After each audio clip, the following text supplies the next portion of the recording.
Hi, everybody. This is Liam here from Myriad Australia. I am the International Philanthropy Manager.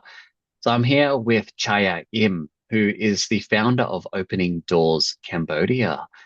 Chhaiya, how are you today? I'm very good, thank you. Feeling a bit nervous for this interview, honestly. Well, it's really great to have you. And look, I'd love to get started and to understand more about your story. Why have you hmm started an English school in Cambodia? How did this come to be?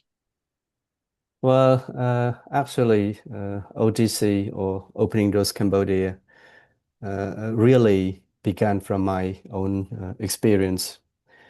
I grew up in Cambodia in a place where poverty was part of everyday life.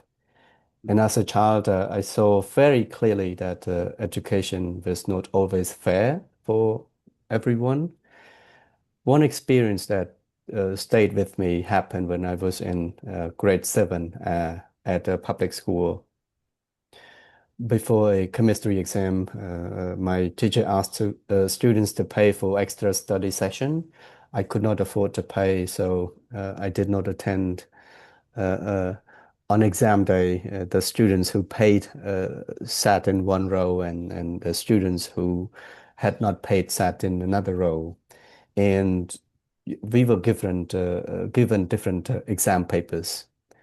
At the time, I was still young. I did not have the words to explain it as inequality, injustice, or corruption, but I knew something was wrong. I remember feeling that children should not be treated differently because of money. That moment Mhm. stayed very deep in my heart. And I think it was one of the first moments that made me feel something must be done so the next generation does not have to experience this.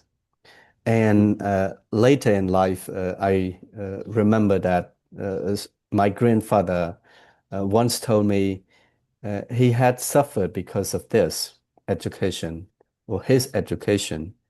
But Mm. he told me, Chaya or grandson, learn English. It will save you.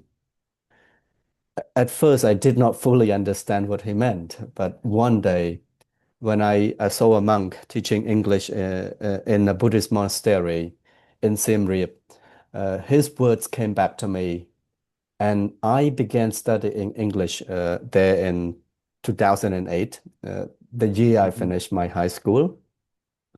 So English really changed my life.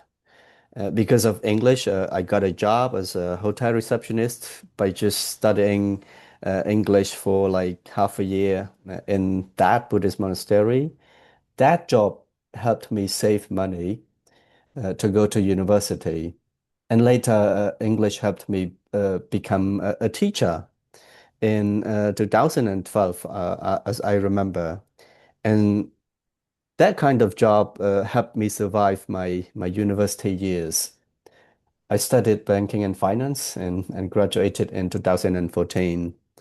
I Mhm. worked in the business sector for sh a short time, and the salary was good, but I did not feel fulfilled. Mhm. I realized that my heart was not in business and my calling was in education. I wanted to help children who came from families like mine. Yeah. Children who had ability and hope, but did not have the same access to opportunity. So in 2015, I started teaching children in my parents' backyard. It was Mm. very small at the beginning. It was not a big organization. It was just a dream. A few children and a strong belief that education could change lives. And later in 2017, I used my own savings and took a bank mortgage to buy land and build a simple learning space right here where I'm sitting. It Mhm. was a big risk for me personally, but I believe that if English had opened doors for me, it could also open doors for many Cambodian children. I think that is why I started ODC. And Hmm. it came from my own pain, my own experience, and my own transformation. I know that educational injustice feels what educational injustice feels like. I also know what opportunity can do when one door opens. So my why is simple, I think. I believe children should not be limited by poverty, corruption, family background, or lack of Hmm. access. I believe education should liberate children, not control them. And I also believe English can be one key that helps Cambodian children unlock uh, their potential. And, this is also why I am preparing for the charity bike ride. The Mm. ride is not only about cycling 600 kilometers across Cambodia. It is my way of carrying the mission with my own body, my own effort, and my own commitment. Right now, ODC is facing a difficult funding season, and I do not want to sit quietly and wait for help. I want to act. I want to protect this mission, and I want to move, and I want to invite others to move it with us, with ODC team. And if I am asking people to believe in ODC, I also want to show that I am willing to carry the weight of that belief myself. Wow. Wow.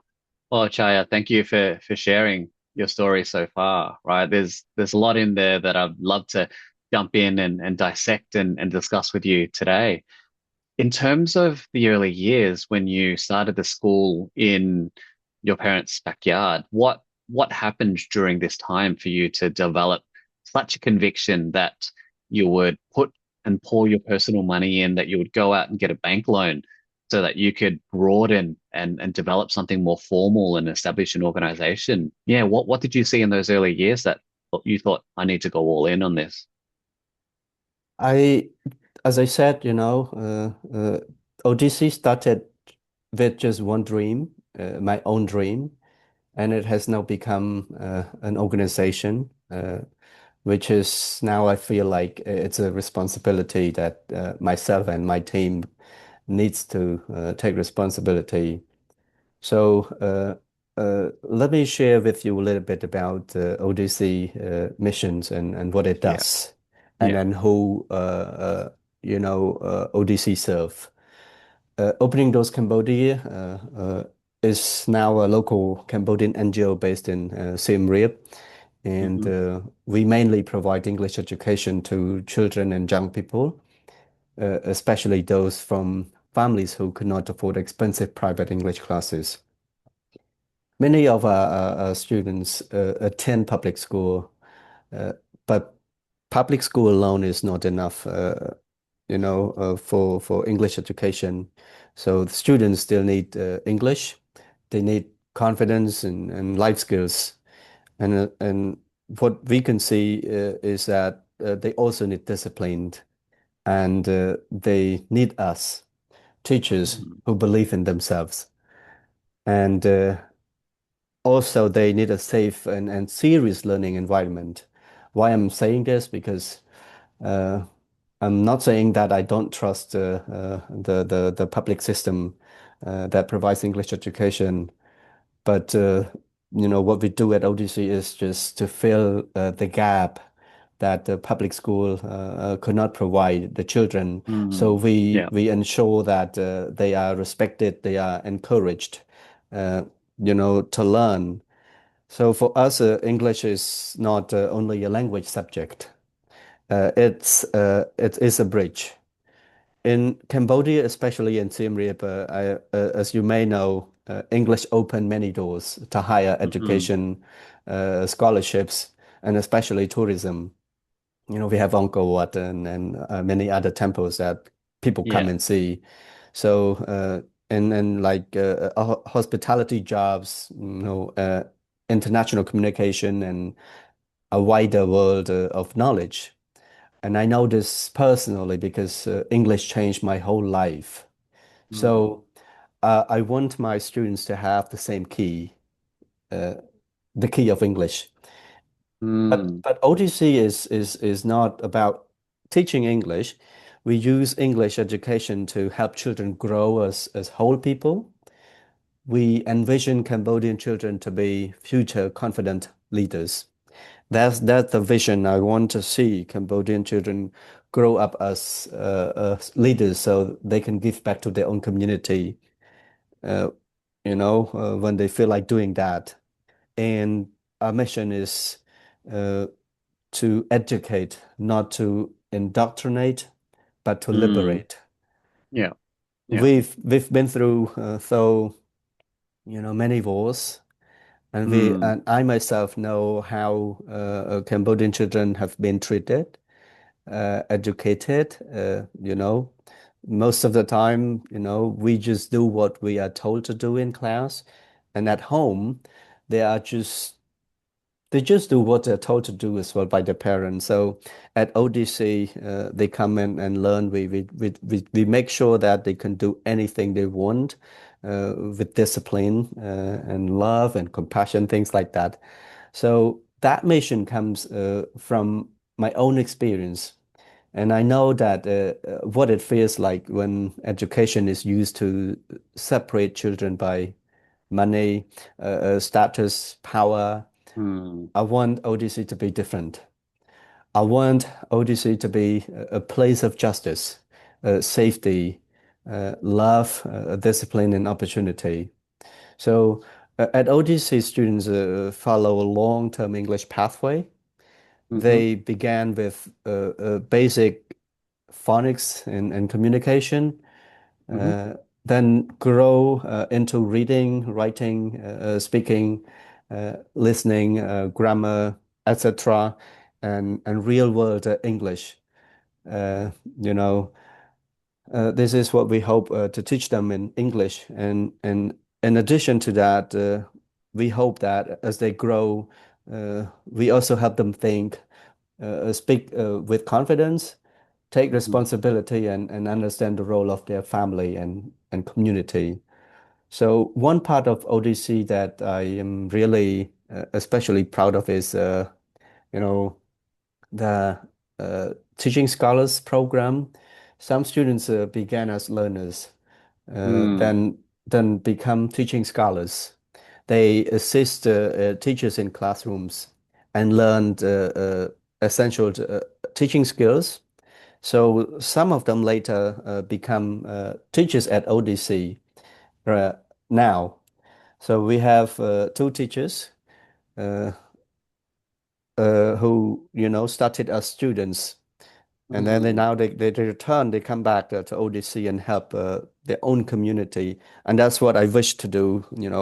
I want ODC in the future to be led by students or villagers who first came as students and later on mm, become teachers and leaders leading this own school. I don't know. My days, are counted.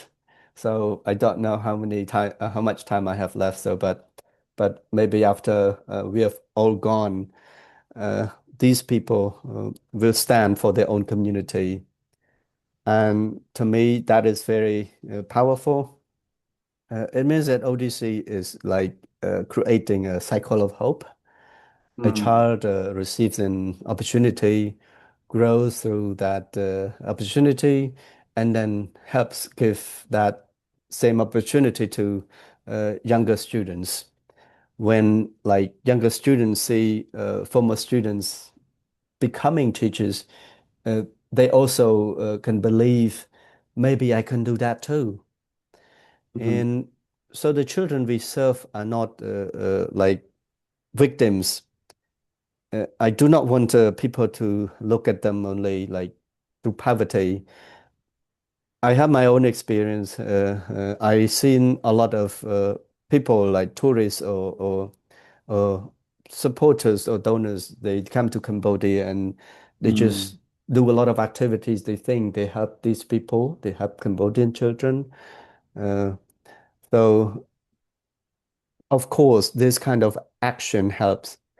Uh, but, in the long run, these children expect things from others. So they become dependent. And Right. so the mindset, is one thing I'm very careful for the students who come to Mm. ODC. Yeah. So, uh, you know, like, because more people are like, oh my goodness, look at these children. We should help them. And they just give Mm. things to them. And it's good, but this kind of action make them dependent. And actually, they are capable young people. They have talent, they have Hmm. dignity, and they have potential. Many of them simply need an open, uh, an open door, someone to believe in them, and a place where they can learn seriously and safely. For me, ODC is not just a school; it is a response to inequality. It is my way of saying that Cambodian children are from ordinary families who deserve quality education, dignity, and the chance to build a better future. And that is why this charity bike ride matters. As I mentioned Hmm. earlier, Yeah. every kilometers is for the students who are still learning and still hoping and still depending on the ODC to keep its doors open. Yeah. Yeah. Yeah. Tell me about your funding gap at the moment because it's really important for you this bike ride to raise more awareness and to um cross Cambodia on over 600 kilometers, right? It's just to raise the profile to let everybody know about the work that you're doing at ODC and Siem Reap as well. Tell me more about the bike ride and also the funding gap at the moment. The funding gap at the moment is around 20,000 US dollars. And actually, as I put in the bike ride funding goal was around Hmm. 50,000 US dollars. And Yeah. because we ensure that, let's say, if we are able to raise this amount of money, uh, we will make sure that 2027 operational uh, schooling at OGC is safe for next years as well. And Mm. that's the fundraising goal uh, of the charity bike ride, in 600 kilometers. Yeah. Yeah. And tell me about your operations at the moment. So the amount of students, the amount of classes, and how much does it take uh to educate them and to provide all of these life skills and confidence building and mindset um programs as well per year. So this year, actually, we do have only 217 students. And this, because of the number has dropped because the funding at the beginning of this year was cut. And then last year we had 300 students. And because of the Hmm. funding cut, we reduced the number of students to only 200. Right. And right now we have around uh, 80 students on the waiting list who are still waiting to enroll so that they can have a seat to study at OGC. Mm. And for one student, approximately, we spend around 250 US dollars.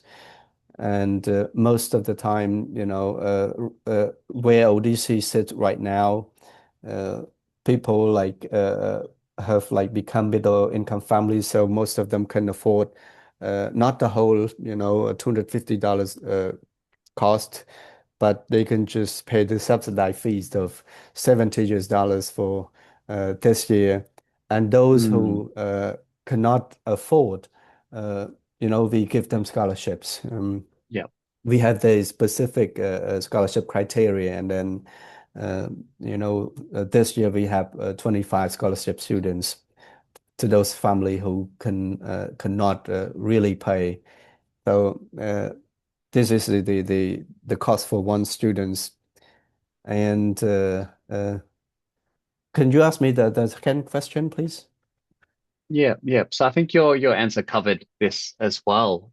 So thank you for Okay. sharing in terms of the cost. I Hmm. was also alluding to the charity bike ride as well. When will you start the ride, and when do you hope to complete this journey as well? Well, we are planning to start on the 25th July next month, Mm. Yeah. and we're going to ride for 600 kilometers in 10 days. Hmm. I'm not a cyclist, and another team of mine who will co-lead this bike ride with me. He's head of curriculum and the Hmm. part-time fundraiser for ODC. He was the one who raised this idea, this initiative. And during this time, I think this is a good time and it is the right time for us to do. So in 600 kilometers, 10 riding days plus two returning days. So we wish to raise 50,000 US dollars to ensure this year operations and 2027's, Hmm. preparation as well. So Hmm. that's what we wish to accomplish during this uh, bike ride. Yeah. Yeah, yeah. Thank you. So funding for the rest of this year and then all of 2027 for over 200 students as well, and for their English curriculum, as well as the 80 students that are sitting on your wait list at the moment Yeah. as well, who are unable to access this, yeah, life-changing English opportunities that you're sharing as well. Mm.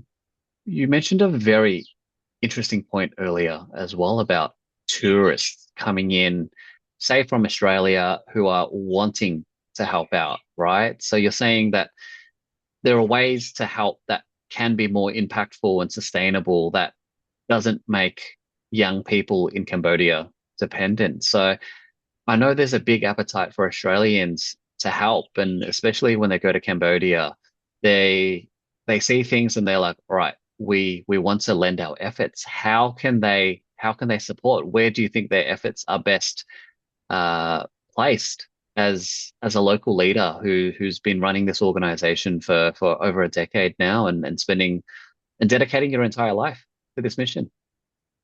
I think it depends on the trust people or donors, not only from Australia but also around the world, the level of trust they place on one person or one organizations, and the trust in what that organization does or do.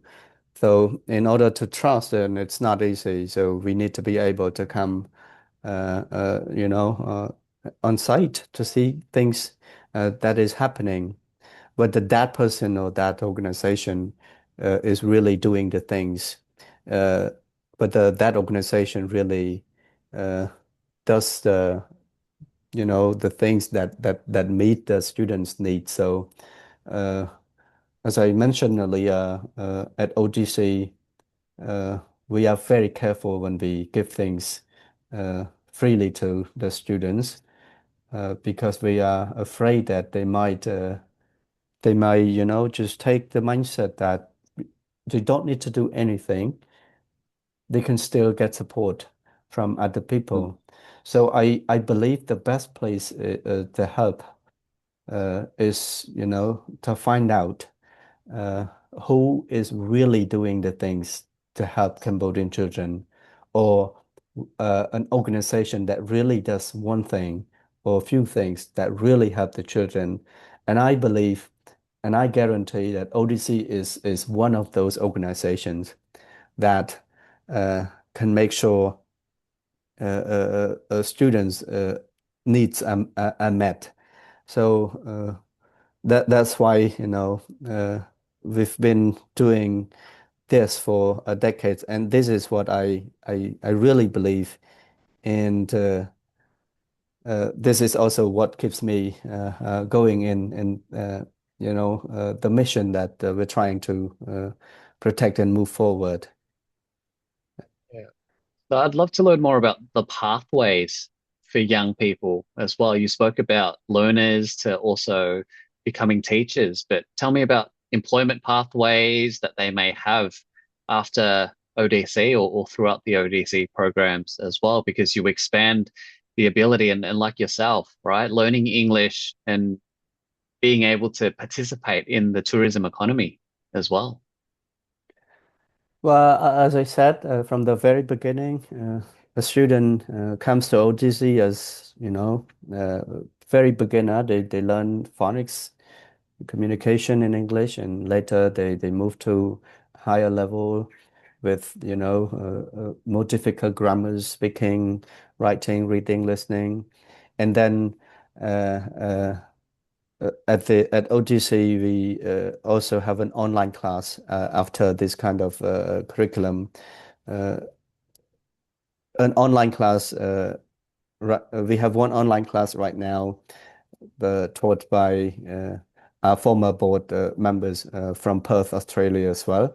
Right. So, like this is like what we do at ODC, and then after they finish or let's say graduate from ODC, we strongly believe that they can use English first in to find jobs in Siem Reap, in tourism industry, and then after they have a job, they will be able to pay for their higher education at universities, Hmm. or they can also Yep. support their families.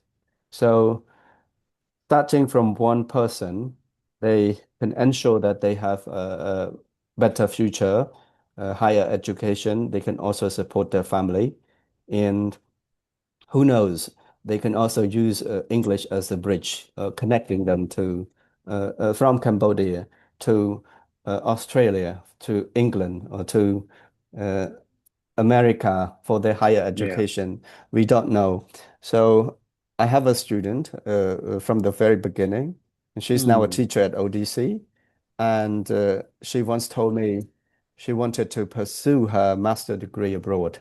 So she is now in year three at university studying English literature. Wow. And let's see if her dream comes true. Uh, uh, by just coming to ODC first as a student, and then she's now doing making some impacts to her own community, and see we don't know how their future unfold. Uh, who knows? They go abroad, go to Australia for a master degree, and then come back as a leader, and then give back to their own community. Mhm. But I can see already the students that participate in ODC's programs, right? They're able to think bigger and also dream bigger as well. Mm. And you're showing them what really is possible as well. So I think that's seriously and incredibly inspiring as well. What message do you have for listeners who may be listening or reading our conversation today as a parting message? Well, I think my closing thought is like, ODC began as a small dream, as you heard in my parents' budget, but now it has become a responsibility. It is a responsibility to the children, to the families, to our teachers, and to Cambodia, the country itself. Yeah. Uh, and I do not believe education should belong only to children whose families can pay. I believe education should open doors for every child.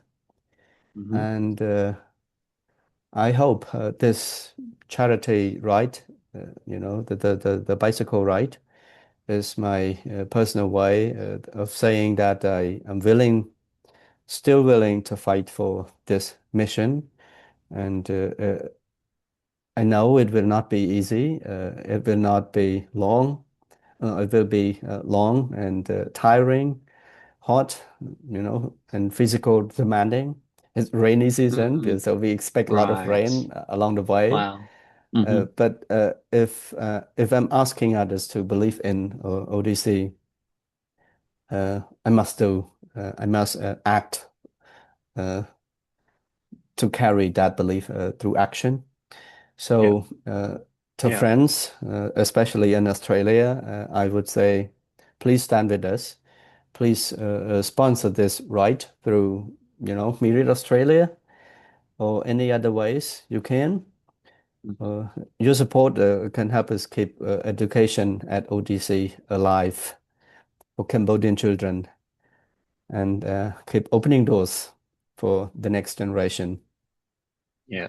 Well, thank you for sharing. And for Australians who are listening in at the moment, ODC is now a partner of Myriad Australia. So through our partnership, we're able to issue tax receipts for donors who would like to contribute to ODC's important work for English programs and education and life skills for Cambodian young people and children as well. So thank you, Chaya, for joining me here today. It was really fantastic to hear your story, and your passion is exuding across the screen as well. Thank you so much, Liam.